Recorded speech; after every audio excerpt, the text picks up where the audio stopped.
Welcome to another video. In this video, we are going to solve problem number 155, that is min stack from the Leetcode. Consider this problem where we have to design a stack that supports push, pop, top, and retrieving the minimum element in constant time. So we have to implement these methods, and it should happen in a constant time. So they have also mentioned what are all the methods we need to implement. First method is called min stack, which initializes the stack object, and there should be a method named push, which is going to take a integer value, and that will push the element to that stack, and pop will remove the top element from the stack, and top just gets the top element from the stack, and get minimum will return the minimum element in the stack. One point to note here is this method should also execute in constant time, that is O of one time. So a normal stack which supports these operations, because pushing into a stack, popping from a stack, or getting the top element from the stack is always a O of n operation if you use a normal stack. But if you want to find what is the minimum element which is present in the stack, at that time the time complexity increases. That becomes a linear time because we have to go through all the elements which are present in the array, then we have to return the minimum element. So that is with the normal stack. But here we are given a task which requires us to implement a method getMin. This should also work in constant time, that is O of one time. I will explain the approach here. We are going to follow a regular stack approach only. Only difference is initially our stack will be empty. We are going to store, instead of storing just the value, we are going to store what is the current minimum at that point. So initially stack will be empty, and let us say we get an operation named push 1. So at that point we will push 1, that is the element, that is the value which has been passed. And what is the current minimum? Current minimum will be 1 because stack is empty. So then we get a operation named push 2. At that point, in the stack we will have 1, 1, and along with 1, 1 we should push this value 2. So we are going to push 2, but what is the minimum value at this point? The value is present in the stack are 2 and 1, and minimum is 1. Minimum is still 1. So this way, if we push 3, then our stack will become, anyway, it will contain the 1, 1, and then 2, 1. Even if you push 3, minimum will not change. So this stack content will become 3, 1. So at any point, if you are asked to pop, at that point we will remove the last element from this list, that is 3, 1, we will return 3. If you want to pop, we are going to remove last tuple and return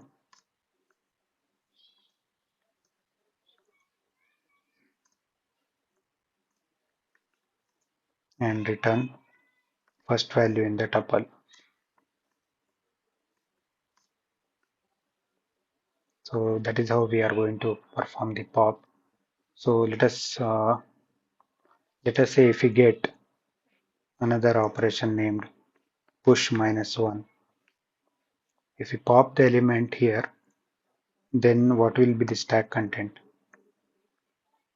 Stack content will be, this tuple will be there, this tuple will also be there. Let us say we got push -1. Observe this thing here. At this point, our minimum will change. Along with the element, our minimum will also change. 2, 1, and here at this point, our minimum becomes -1. So this is the way we are going to solve this problem. So at any point, if we get a get minimum call, at this point we will return the return the second element of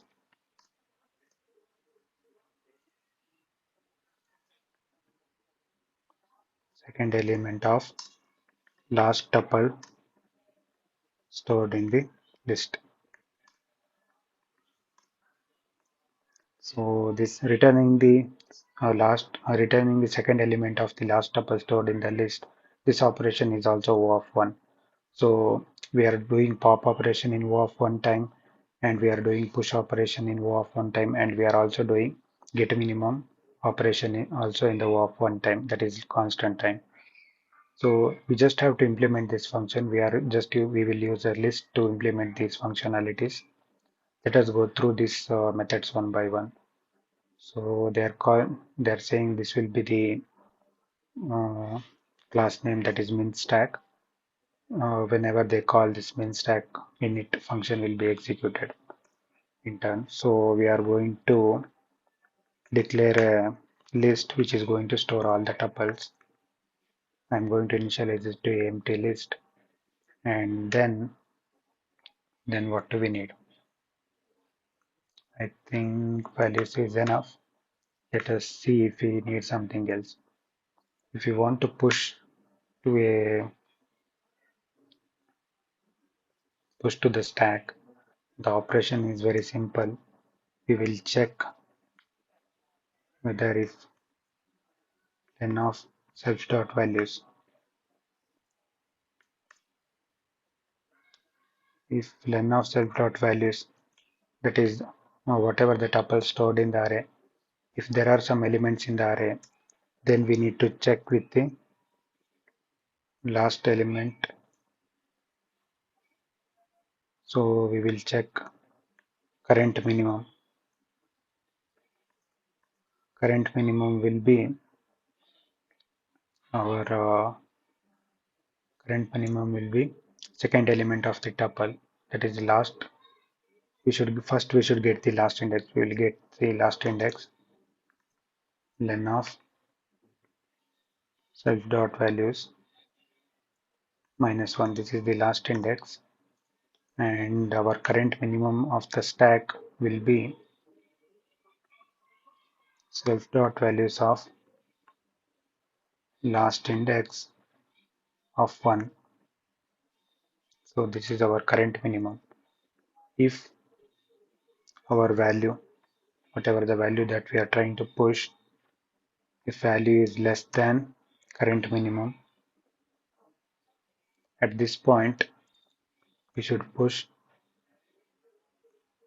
We will self dot values dot append. We will append val with the val, because value is less than the our current minimum. Otherwise we will just append the current minimum itself.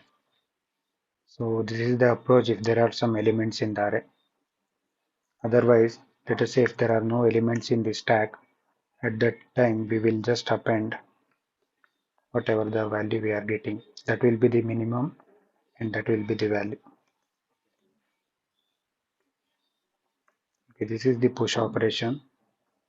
And if you want to pop, then our last element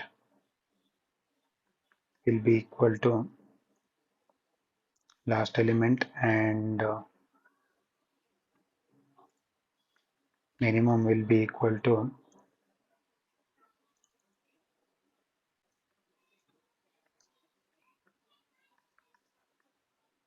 self dot values dot pop. So we just have to, okay, we don't have to return anything, we just have to pop. So that will do. You don't even have to consider this thing. So if you want to return the top element, we just have to return the last. From the tuple, we have to return the first element of the tuple. So we will get the last index Last index will be len of self dot values minus 1, and we will return the self dot values of last index. This represents the last tuple. From the last tuple, we should return the first value. So this is the approach. And for the minimum, you just have to follow the same thing here. You just have to return the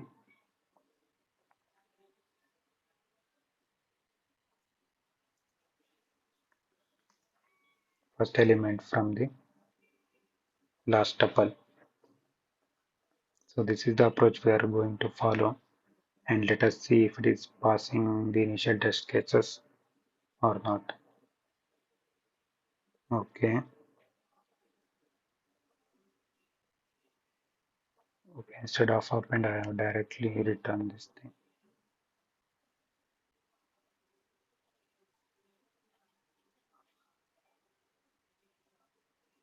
Okay, first test case is passing.